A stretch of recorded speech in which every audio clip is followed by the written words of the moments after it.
All right, guys. Today we're talking fishing. We're talking the best places to go fishing, to go fish in California, the entire state. We're talking a variety of, different types of game fish, but we're just talking the top 10 most popular destinations. Popular because the, they're the best fisheries in the state. So let's get straight to it. We're going to talk no particular order, 1 through 10, starting off now. Number 1, Trinity River. Now, if you guys haven't been to Trinity River, it's one of those places you really do have to check out. It is loaded with trout, whether it be rainbow trout, brown trout. It's got a variety of other game fish, including salmon. It's incredible, not just for the quality of the fish that come consistently out of that river, but the numbers of fish that come consistently out of that river. It's got a lot of guides on it. Generally, when you have a lot of guides, there's a reason that there's a lot of people that make their living on that particular body of water or fishery. So if you guys want to go check it out and get a guide, that's definitely going to increase your knowledge overnight. In a single day, you can get a lot of information and kind of advance yourself. That way, the next couple times you go, or the next trips that you plan there, you have a better understanding of what's going on, when it's going on, why, and what to use. So getting a guide is going to be pricey, but like I said, it's going to put you, it's going to give you a head start if you don't have a lot of time on that water, that particular river. It's going to give you a jump start. So that's number 1. And that's a pretty large river, so kind of definitely goes through different parts of California, and certain parts of that river are going to be better than other parts of that river, and then some parts of that river are going to be better seasonally. Okay, so number 2 we're going to talk about is going to be the San Francisco Bay. Now, the bay offers a variety of saltwater fish that really, there's 2 places that are excellent. We're going to talk about both for catching saltwater fish in the state of California. But the first one is going to be the San Francisco Bay, SF Bay, and it's going to, allow you to catch halibut, which if you've ever had halibut, it's an amazing, got great taste, but it's also an amazing fight as far as the fish is concerned. Those fish quite commonly 20 to 40 pounds out of that bay. And there's also striper that make their runs seasonally through that bay. There's a lot of different species of sharks. You've got your leopard sharks, your sand sharks. You've got your 6-7 gill sharks. You've got a variety of different fish that are smaller. You've got your perch, which can be a lot of fun to catch, whether you're fishing on a bait casting rod or a fly rod. Certain places in that SF Bay, I've done really well on those. And, there's also throwing like grass shrimp out there is a pretty good bait that done pretty well just on a bait caster or a spinning reel, and a sliding sinker or a pyramid sinker weight to get it out there. And generally, those are not too far from the shore at certain periods when that tide comes in, and you've got certain areas that fill with water. Those perch generally come in with that tide. So, there's going to be a high and a low tide, and I've personally done best fishing that when sometime between when the water starts to rise, or after you've already hit high tide and it starts, dropping, so the outgoing. So it's going to be somewhere between that 4 hours of, rising water, or the 4 hours where it's already risen and it's dropping.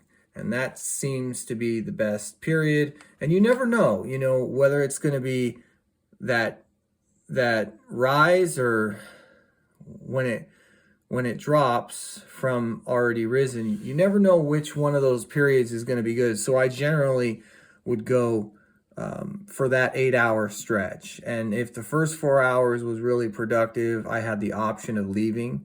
And if that first 4 hours wasn't productive, I had the option of sticking around for the latter, which was going to be the better bite. And it's pretty consistent in that particular aspect.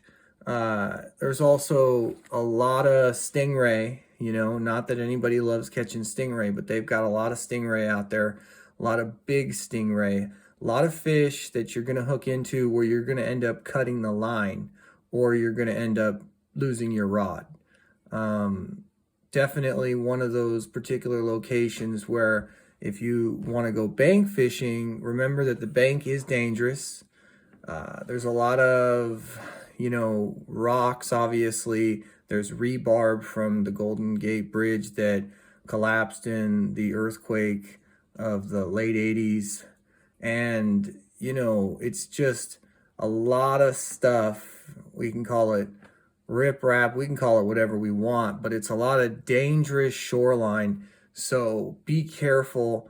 Generally tend to do best on those long points. So if you can find an area where the water's going to come in to some kind of an opening, there are some small openings. And then if you can find a point that goes out, the further the point goes out, the better. And another thing is, the night fishing is fairly good as well as the daytime fishing, but fishing at night there is, once again, a safety factor, not just because of the shoreline, but because of the elements of the types of individuals that might be out at that particular period. Another thing to really keep in mind is that the summertime and the warmer months of the year tend to bring different fish for the most part. Seems like the summer and the warmer months are going to bring you a lot more shark and a lot more stingray, whereas the colder months of the year, I've done much better for, say, striper and the perch and the halibut. So time of year definitely plays a part as to what you're going to catch.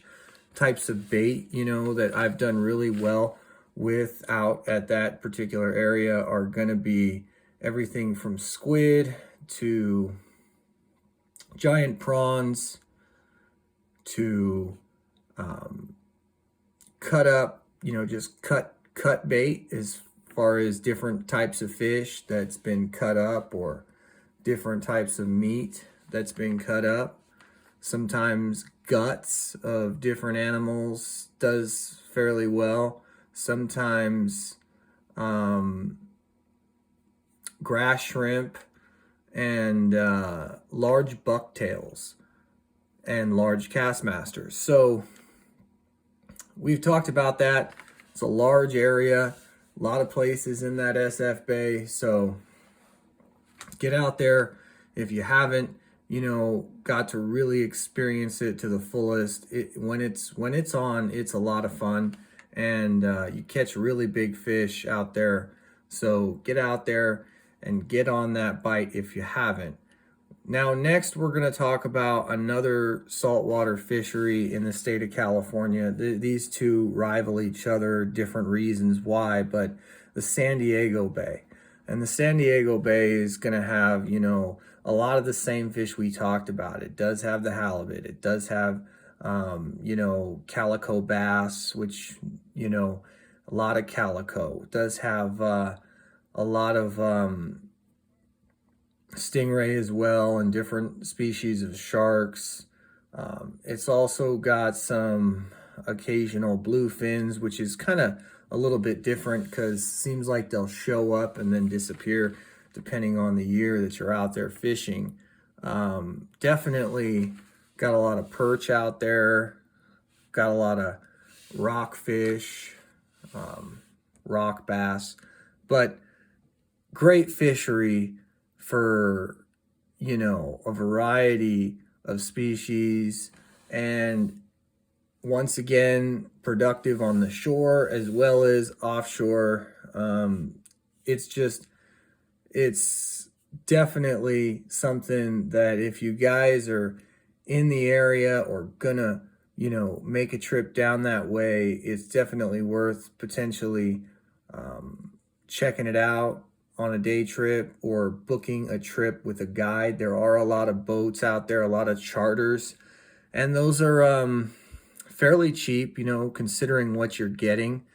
And there's a lot of different opportunities for guys that want to fish conventional bait casters, guys that want to throw large flies on a fly rod, shooting flies, guys that want to use spinning reels and cut bait, guys that want to work lures. Jerk baits are one of the more commonly thrown lures out there, big bucktails. Sometimes you got those big cast masters, different types of jigs. Definitely a fishery that I've only been to a few times, and in those few times I have fell in love with that particular style of fishing. Getting out once again to a long tapering point or a long steep drop off.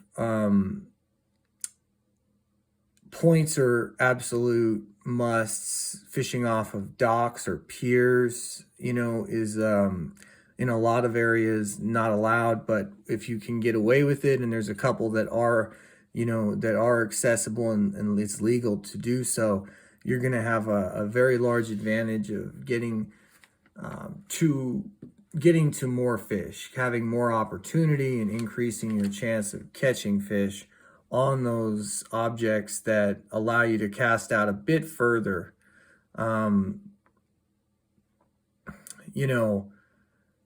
There's also, not that this is going to be on the list, but there's also some pretty decent crab fishing, if you guys are into Dungeness crabs. So great fishery, great opportunity. Not sure, it's changed a lot as everything in this state.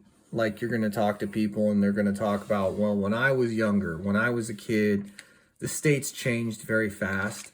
A lot of people, and there's really no telling how long each particular fishery that is the way it is now will be sustainable or collapse. It could collapse any day, any year. So the next fishery we're going to talk about is going to be Bullard's Bar.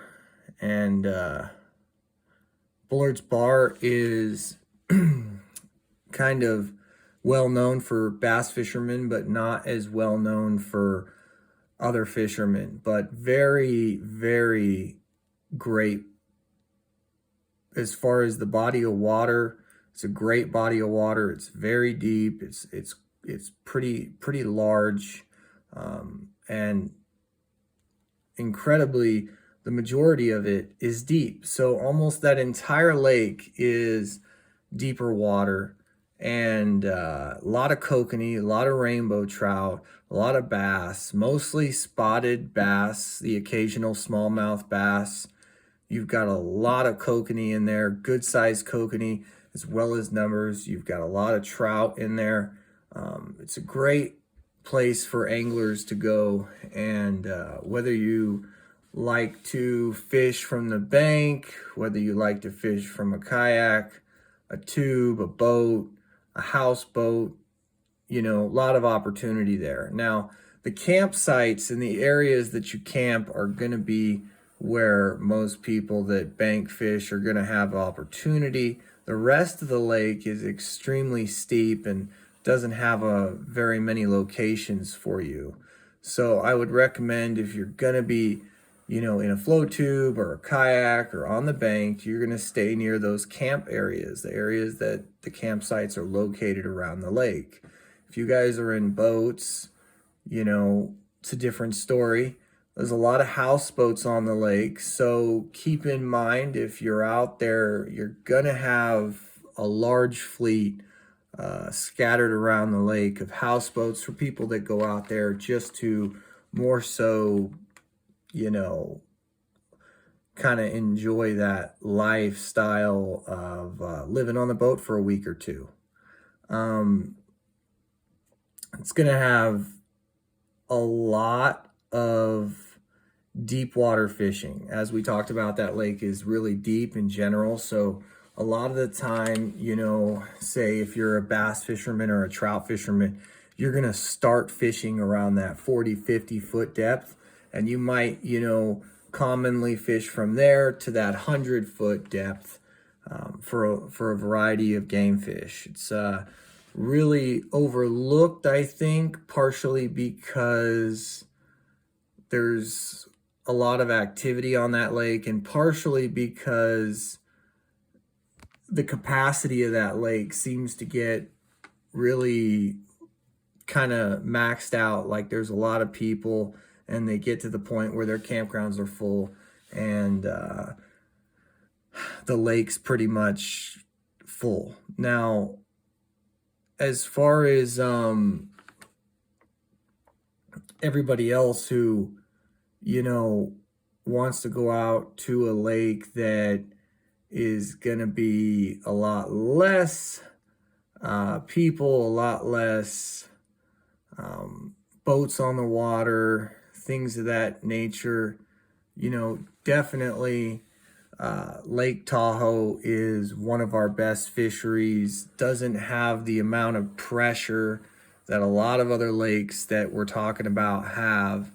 It's got not only numbers, but giants, whether it's Mackinac, lake trout, rainbow trout, brown trout, even, this is something you guys may be shocked to hear, largemouth bass are absolutely they're all through that lake, specifically in the shallower parts of the lake, like the Keys, and a few other areas of the lake that are, like I said, have some shallow areas, flats, and have a lot of structure. The largemouth bass have been a problem in that lake for Tahoe. Some people love them, some people don't. But they've been something that they've been trying to eradicate now for a decade or more. Spent a lot of money and time doing their best to get rid of them, and there's more and more showing up every day. Very common for bass to be caught out there in 6 to 9 pound range for largemouth. So there's some really big bass out there. They're there in numbers, and you can get them traditionally, fishing traditional bass lures, Texas rigging, flipping, pitching, punching, whatever you want to do. Pretty much, you want to throw big swim baits, you want to throw a lot of that, you're going to get bit, you're going to catch a big bass, and you've also got a chance to catch one of those other species in that lake. Keep in mind that Lake Tahoe, does have some incredible winds that will kind of pull up out of nowhere. So you don't want to get stuck on that lake in open water on small craft, a small john boat, a small kayak, things of that nature. You don't really want to get stuck out on that lake when those winds pick up, because they get really dangerous. And That lake is quite large, does not get the amount of pressure like we talked about that a lot of these other lakes get, which also allows it to be self-sustainable. And one of the big benefits to that lake's fish is that they're extremely healthy. And part of that has a lot to do with their forage and what they're eating. And there's these clams on the bottom, and there's all kinds of different food sources for them in that lake. And they're generally very fat, very healthy fish when you catch them out of that particular fishery.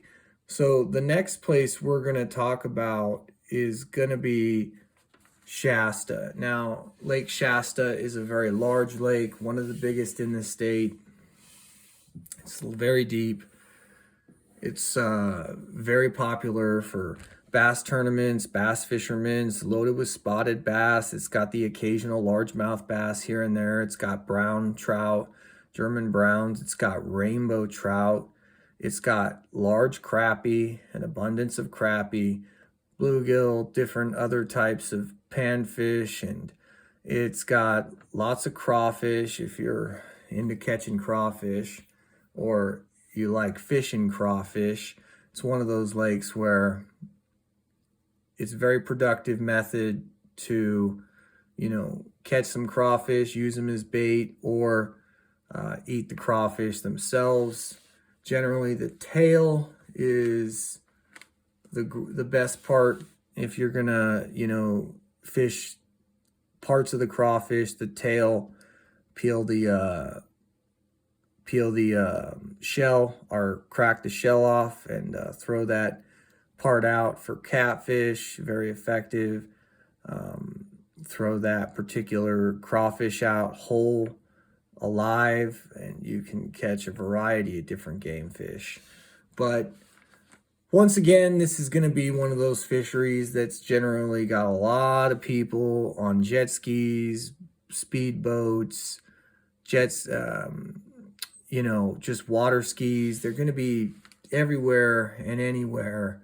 And that lake does get packed. It gets a lot of people, and it gets pretty nasty in the summer, but great fishery. And going out there and catching some of the more impressive German brown trout in the state consistently, some of the biggest numbers of spotted bass, going out there and catching 50 spotted bass in a day is pretty normal, especially in the 3 warmer seasons of the year. Winter time's going to be somewhat slower, maybe 10 to 15 fish a day, but spring, summer, fall, 50 fish days, totally possible every single day. Like I said, lots of crappie, giant crappie. People are constantly catching 2-3 pound crappie out of there. So if you like going crappie fishing, it's definitely somewhere you should check out. And the water's fairly clear for the majority of that lake. So, if you guys like to sight fish, or you guys like to basically go for a swim, it's definitely one of those lakes where, it's fairly clean bottom. And I would recommend it if you haven't been there, going there and, checking it out. It's probably, like I said, it's one of the better fisheries in the state, and, debatable as far as where it stands in the top 10, but excellent fishery. Another place we're going to talk about is going to be, and everybody knows this place we're going to talk about, so Clear Lake, California. And it's going to be one of those lakes that whether you want catfish or you want big bass, whether you want crappie, big crappie, you want you know, big bluegill. It's got, you know, some basically incredible history behind it. You know, it's the largest body of water in the state. It's one of the largest bodies of water in the western United States. It's relatively shallow for the most part, relatively dirty water for the most part, but it's the oldest lake in North America. So that lake's been there for over 3 million years. It's home to, you know, a variety of game fish, some of which are unique to that body of water only.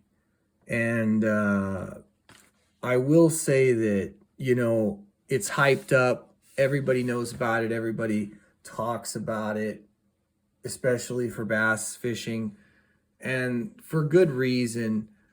But like any lake, it's going to have its fluctuations. It's going to fish better for a few years and then not fish as well for a few years. And it's going to essentially have a turnover like every fishery. But if you haven't been out there, there's really nowhere else in the state or in the western United States that you can get on the quality and the numbers of bass, catfish, crappie, bluegill, other panfish like shiners. It's just absolutely incredible. There's really no other way to describe it other than incredible. I mean, if you're somebody who goes to your local pond or your local lake and, you know, you struggle to bust out a fish or, a handful of fish, you're going to be able to go there just about any time of the year and you're going to blow it up, and you're going to want to go back. It's just going to take that first time. The only negative, the downside to that lake is it's very crowded, and, you know, it's the largest body of water, but it's still very crowded. There's a lot of issues as concerning etiquette, people kind of respecting each other's space and that type of thing. But it's one of those places where you just have to check it out. I mean, it's considered top 3 bass fisheries in the world for largemouth bass. That says something. So it's either ranked 1, 2, or 3 every single year, and that's special. Also, one of the best fisheries in the world for crappie, and that's saying something as well. So one of the last places we're going to talk about today is going to be the Delta, the California Delta. And the Delta is a large body of water that stretches through cities, you know, through central California, Northern California, and it is hard to describe it. Unless you've been on the Delta, you really don't know what it's like to get out there and maybe go 15 miles and feel like you don't really, I mean, you're lost, you know, you're lost out there. You're not sure how to get back. I mean, you might pull out your phone and say, okay, I've got a general idea that I went this way, I gotta go this way. But getting lost out there, it's easy to do. It feels like another world, and it's incredible as far as the fishing is concerned. The largemouth bass fishing, the striped bass fishing, the salmon runs that are seasonal that go through there. You've got the sturgeon, you've got the crappie, you've got the bluegill, you've got catfish, you've got red ears that are going through there. It's an incredible fishery, and things have changed somewhat. I feel like people don't talk about it as much, but there used to be more catfish in there. There used to be a lot of bigger bass. Like, there's a lot of big bass, don't get me wrong, but there used to be even more big bass out there. And I think a lot of it has to do with the sprays. There's these sprays that they're doing out there that are they're spraying these certain banks that are right next to the delta, trying to get rid of certain brush, certain trees and such, and the runoff from that is doing a lot of damage to the delta, as well as just the heavy toll of pressure that they get there every year. So it's a great fishery. It's strong and it's healthy as it's ever been. It just definitely feels like the size of the fish is definitely been impacted. And I think a lot of that, like different conditions different reasons that we talking about, but also just the pressure, the amount of people going out there looking for trophy fish for the last 60, 75 years has definitely taken a toll. And a lot of the ways in which, technology has progressed and the way we can take care of fish today, put them in live wells and kind of allow that fish to be released back safely. That wasn't the case 25 years ago and before. So a lot of those trophy fish that were caught, that they took measurements and they took a bunch of pictures and they took them to this marina and that marina and they did this and that. Those fish generally had a death wish the minute they were caught. They were dead. They were going to die. And so the California Delta is one of those places where, like I said, it's hard to describe, because even though you're in California, it's got so vast an area where, you could fish, whether it be, thick mats, lily pads, grass, tall grass, sparse grass, rocks, riprap. You can fish docks, you can fish open water, you can fish shallow, mid-range water. There's areas that you can get out to the deeper water, but deeper water as in 50 to 100. And it's kind of got everything. It's got a lot of things that you'd have to go back east for to get on, like an incredible frog bite. In the state of California, Clear Lake has some windows of a good frog bite, but the California Delta is king, second to none when it comes to flipping, punching, the frog bite, and fishing chatterbaits, fishing bladed jigs, fishing just in general. There is something special. You can't touch anything like it pretty much west of the Mississippi. It's the only thing that really kind of embodies a lot of what the East Coast fisheries have to offer, as well as the best of the West Coast fisheries.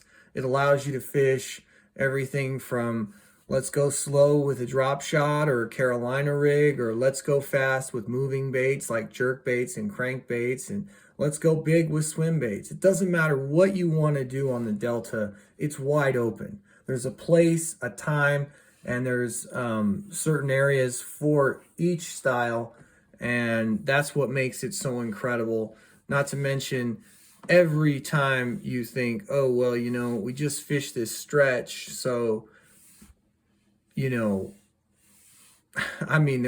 a 10,000 more like it. So the amount of sheer water that you have to cover, and the amount of fish that don't get presented different baits very often or at all. Sometimes, you just come across fish that aren't heavily pressured, whereas a lot of other places in the particular state of California, everything is getting hammered. There's too many people, there's too many this, and there's just not enough. We don't have very many places other than the Delta that you can say that, these fish can essentially not see baits presented to them constantly throughout the year, every year. The Delta is the last place that we can really say that. So I hope you guys get out to the Delta. It's just one of those things you're gonna love it, or you might not. You might not love it as much. It's got a strong current.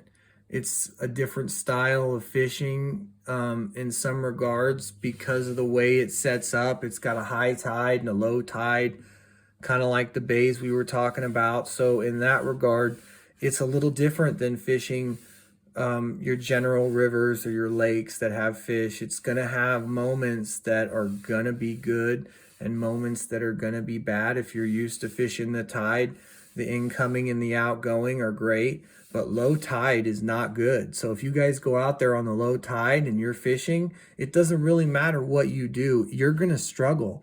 So that's what I mean by you're going to like it, you're not going to like it. It's definitely different. It's unique. And, I think it's one of the places that we're gonna talk about for the next 100 years as far as this state's concerned. The history behind it, all the changes that have been made within such a short span of time.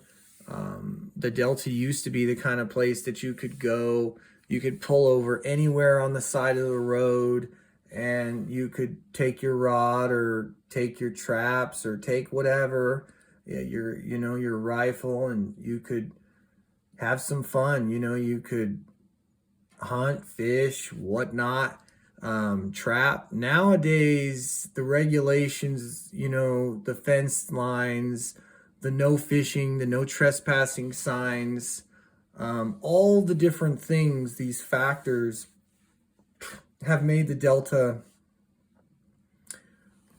a lot different. The garbage, the drugs, although drugs have always been here, it just, things weren't as rampant, in that 50s, 60s, 70s period, even the 80s. Those were the glory days. Those were the golden days of the Delta. And, even prior to that, but those were the glory days because that's when the majority of anglers were on the water. And that's when the majority of our stories and our history of the Delta was very rich. We know what life was like spending, 150, 200 days a year on the Delta for a lot of people. And a lot of that's changed. So, get out there, enjoy what you can while you can. The Delta will continue to change, as will all these bodies of water in the state. And they won't be what they are today necessarily in 5, 10, 25 years. You're just going to have a lot of changes. And unfortunately, because the state of California isn't managing anything very well, they're not taking care of our resources and these fisheries and these bodies of water. The self-sustainability aspect of these bodies of water is going to be harder and harder as the pressure increases and as wildlife itself struggles more and more with essentially all these different issues, whether it's the pollution aspect, you know, a lot of different different pesticides, different stuff that runs off from the farms, different stuff that's getting run off from all the different sprays that they're doing on the shorelines, on different brush and different trees. Just in general, there's a lot of factors, and hopefully our kids still have the Delta, but I'm gonna pretty much end this with the Delta as far as best places in the state. So if you guys get a chance, definitely check out the Delta. Hope you guys enjoyed this video. Thanks for watching.